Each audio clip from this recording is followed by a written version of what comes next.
Yo guys, what's going on? Moto Vlogs today and welcome back to another video. So today's video, let's get straight into it, is the 1,000 subscribers Q&A today. Lovely day as well. I had a lot more questions ready to go than I expected, especially from the video I put out. So first of all, thank you very much for the amount of questions I got received, and yeah, let's go ahead and get into it. So the way I'm going to do this is I've got no, because I don't have my phone up and I can't see the questions, I'm going to have to keep pulling over and having to have a look at the questions, so I won't be able to give names to who's asked the questions because most of them are just going to be trying to remember them off the top of my head. Anyway, let's get straight into it. So the first question that I saw was, were you always attracted to the MT07? I'm guessing that's obviously before I got the MT07, before I got the Duke.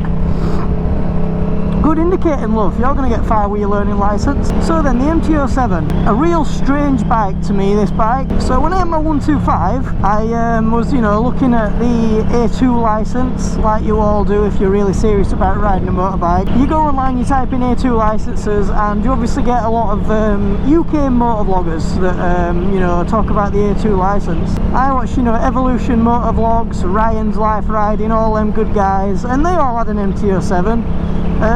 So I mean, the first thing was the look of it. To be honest, the old models, I'm not a massive fan of the look of them, but the thing that drew me to the MT07 was the power.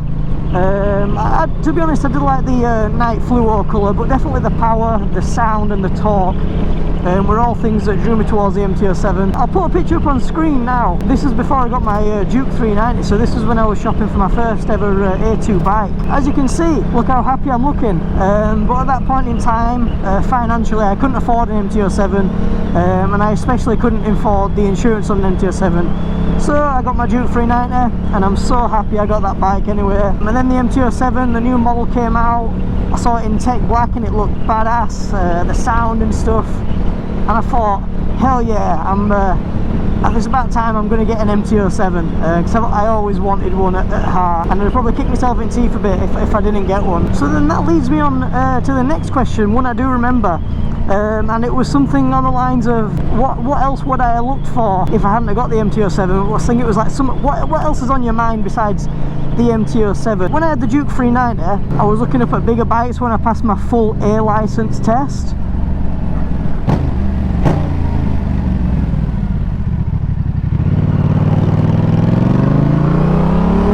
Bikes I was looking at for that was the MT09, the one with the, you know, the new model headlights, the 17 onwards with the two new like B headlights. They look amazing. Again in triple black, looked badass. Too much on insurance again. I could get a second hand one, but I wanted to buy new. Then the next one was the 790, the step up from the 390. Again, the bike was too much money, insurance was way too much for my age. I'm happy with my MT07, but they were the two bikes I were realistically looking at purchasing. Obviously I wanted to see how much the 890 was, the new one, but I didn't get around to it, and in the end, like I said, I bought my MT07. So then let's talk a little bit about the next question. I just had to stop at the side of the road and have a look because I forget. And that is, what is your, you know, your dream bike? And he was asking about doing a camera setup video. So the camera setup video, you know, my motovlogging setup, I've filmed and edited that video. That should be uploaded before you see this. I've done that. If you want to watch that or you're curious, like I said in that video, any of my equipment on and off the bike is all in the description of every video I usually have. As for my actual setup itself and my helmet and talking a little bit about that, I'll leave that link up here because that video is uploaded. But yeah, as for my dream bike, let's talk a little bit about that because it's changed in the past couple, coming up here, it's changed in the past couple of weeks. Well, not weeks, but recently. So when I had the 390, obviously you're a KTM fanboy, and I think any bike you own, really, you're a fanboy of that brand. My dream bike was the 1290 Super Duke R. The 17, 18 and 19 models look absolutely, they just look class, you know what I mean? They're so, everything about that bike's aesthetics are perfect. It looks gorgeous in every colourway they come out with, they sound amazing, and just everything about them is just you know, they look awesome. I can't stress that enough. The new one, the 20 model, yes, it looks gorgeous, but I still think the old model, which isn't old, Looks pretty badass. But then as I got the Yamaha MT07, I was looking into the MT09. You see a lot of MT10s coming in the group, and they are a real, you know, like what they say, a Marmite bike, where you either love it or you hate it.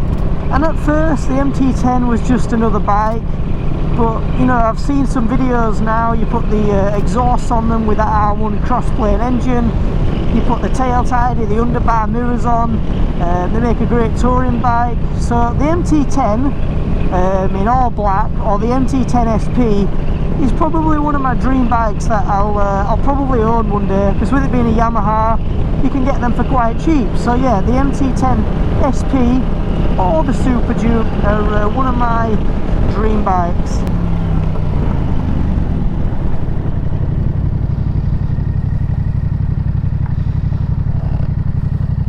How is riding? We'll split it up a bit, we'll do a little bit of a walk around as well. How was the MT07 as a daily rider? The MT07 as a daily rider isn't as aggressive as you'd think. It's same when I was looking at reviews for bikes, it was the same with the all the MT range.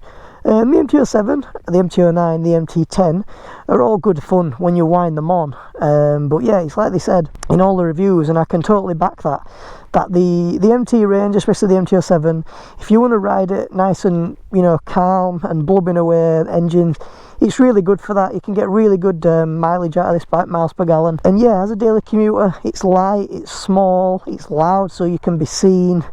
You can put a lot of mods on it to make it more comfortable, you know, e.g. the touring screen, the tank bag. There's a lot of modifications you can do to these to make them great commuters, and obviously great tourers as well. If we get touring on the bike this year, then this is going to be a great tourer. So yeah, as a commuter bike, there's not much else you can say. You can be heard, you can be seen, and it's comfortable, light, and you can park it up easily. So then a real quick one before we get back on the bike is how many kilometres can you get on a full tank? Now over here in the UK we don't use kilometres, we use miles. So as for mileage though, on the bike, I've seen people get further than I have, but the furthest I've ever got on one tank was about 130 miles. So I'll put that up on screen here in kilometres. I'm not too sure what that is. 130 miles, I don't think that's that bad. It does go on to reserve, and I don't know how well this bike does on reserve, but I do seem to be filling it up a lot more than I did with the 390, which is obvious because it's got an extra cylinder. But yeah, that's it for mileage. So then let's have a little chat about the next question, and that is, what inspired you, or me, to make moto vlogs? So let's have a little chat about that, shall we? I set the suspension up properly on this bike with the rider sag and the rebounding, and it handles so much better. The inspiration for moto vlogs, like I mentioned back further, I'd seen, you know, Ryan's Life Riding, Evolution Moto Vlogs, another guy I used to watch, who I started watching a while ago but he stopped uploading, Mighty Midget. So basically I'd seen all these young lads on their A2 licenses going out and just having fun on their bikes. Like every young lad or everybody, when you get out on your bike you have a wonderful time, you meet people and you have some amazing memories. So one of the main ones was to document stuff to look back on, which a year later now I can happily do. I can look back on my first trip to the Isle of Man. I wish I'd have edited it a little better and, you know, known some of the stuff I'd known now with cameras, but the core footage is there. So memories is one part of it. Another part of it as well is you know, just sheer boredom, something to do. I enjoy playing with cameras and making videos and riding my bike, so putting all three together and making moto vlogs, that's another thing I can do to pass some time. And you know, if something comes of it, then something comes of it, and that's one of them things, you know. And then another element of it is I love the, you know, the community feedback, just all sorts of comments, you know, telling you how to improve your riding, or people just getting a conversation together, getting involved in the community. It's a mixture of a couple things of why I really wanted to get involved in motor vlogging, but it's a mixture of things, that's why I do it. So that's that. So the next question is, what is your true opinions on the tyres that are on the MT07, the stock tyres? Now, the tyres that are on this, if you don't know, if you're new to the channel, or you know, you're just looking into an MT07, the stock tyres that come on this bike are the Bridgestone Battle Axe BT023 tyres. Yes, it's a mouthful, but yeah, how are the tyres, how's my experience been with them from the start. If you've seen the video where I first got the bike, if you are curious and want to watch that, I will leave a link to that tagged at the top of the video. But when I first got the video, it was in December, and on my way home on brand new tyres on my first ride, it snowed and it hailed and rained, which kind of knocked my confidence on a new bike a little bit, and on the first day I leant the bike over a little bit too much and I had a little slip, so that really shattered my confidence on the tyres. Now I knew it wasn't the tyres' fault because they wasn't broken in, but it was just one of them things at the back of my mind, like, are these tyres really that good? But you know, then I used them, I brought them in, I did my 100 mile on them or so, and they started getting a little bit better grip. Now let's talk about dry weather first. We'll get the good stuff out of the way. In the dry weather, like they are now, just before the lockdown, and had some fun on them, they're a great tyre. They warm up really fast, they provide a lot of grip. The front tyre doesn't provide much feel in the corners, but the rear grips a lot. I've had the tyre pretty much over to the end of it, which is good. There's a lot of feel on the back end, it's predictable, you know where it's going to go. Like I say, the front gets a bit light and stuff, but let's talk about the wet weather then. These tyres, to me, are only good when you get them warm. Even in the wet weather, you can get a little bit of heat into them, but straight off the gate, and even when they're just a little bit warm, they're not a great tyre in the wet. I've had a lot of times where I've gassed on too hard because there's no traction control on the MT07, and the bike has spun out, lost a lot of rear grip. So yeah, in the wet, they do lose a little bit of grip, and they're not a great tyre for leaning over very far in the wet. There was a time when I was following my dad in the wet on his Pilot Road 4s, and he was leaning it over, not super far, you know, just leading it confidently. And I thought, I wonder if it's in my head, this. So I tried to do it on this, and you know, the grip wasn't there, it was slipping a bit.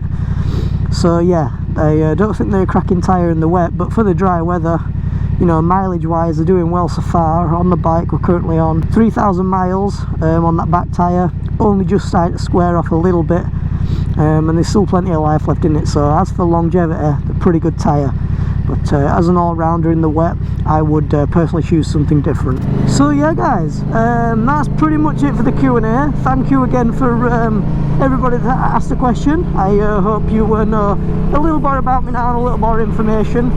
If you are new to the channel, this is the first video you have watched, make sure you go check out the rest of the channel, become one of the community on the here on JBL Moto Vlogging. We're a happy community. Thank you very much again for 1,000 subscribers, it means an absolute lot. I'm really glad we've got a nice community going into 2020's summer. Should be a good one this year. You know, we're on the bike and we've got all the stuff we want for touring. So last year was a bit of a rehearsal. This year's the big thing. Hope we can make some cracking videos this year, so stick around if you enjoyed this one. If you're a key worker and you're riding today, ride safe. But this has been JBL Moto Vlogging. Hope you have a fantastic day, and I'm out guys. See you later.